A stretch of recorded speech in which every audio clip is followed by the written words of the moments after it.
À la une de l'actualité régionale, des blocages et des grèves qui continuent par endroits au lendemain de l'utilisation du 49.3 pour faire passer la réforme des retraites. Nous serons notamment à Donge où le dépôt de carburant est bloqué, la raffinerie toujours à l'arrêt. Le député La France Insoumise, Mathias Tavel, est allé soutenir les grévistes. Après une journée mouvementée à l'Assemblée nationale, certains députés étaient de retour dans leur circonscription ce vendredi. C'était le cas ce matin de Mathias Tavel, le député LFI de la 8e circonscription de Loire-Atlantique, qui s'est rendu sur le dépôt pétrolier de Donge, bloqué par des grévistes. Myriam Nguénor, Christophe François. Depuis jeudi, ils sont des dizaines à avoir rejoint le piquet de grève de ce dépôt pétrolier stratégique.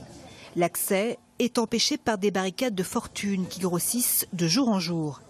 Un chemin semé d'embûches que le député La France Insoumise de la circonscription franchit à peine revenu de l'Assemblée nationale.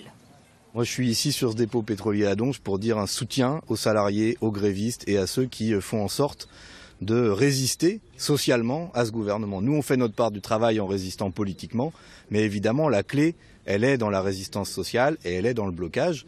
Donc, il y a eu un 49.3 du gouvernement, maintenant il faut un 49.3 social.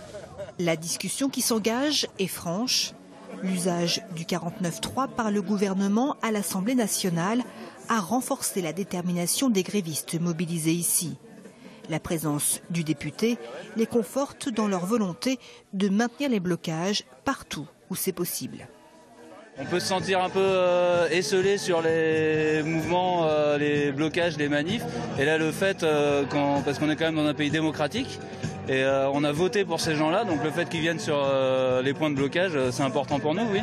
Tout le bassin nazaréen est quand même extrêmement mobilisé en interprofessionnel, donc on est content du soutien qui peut être mis, et on voudrait d'ailleurs qu'il s'élargisse, puisque actuellement la grogne parlementaire elle a été mise, le combat parlementaire a été mis, et on sait que maintenant c'est avant tout le social qui doit prendre le pas.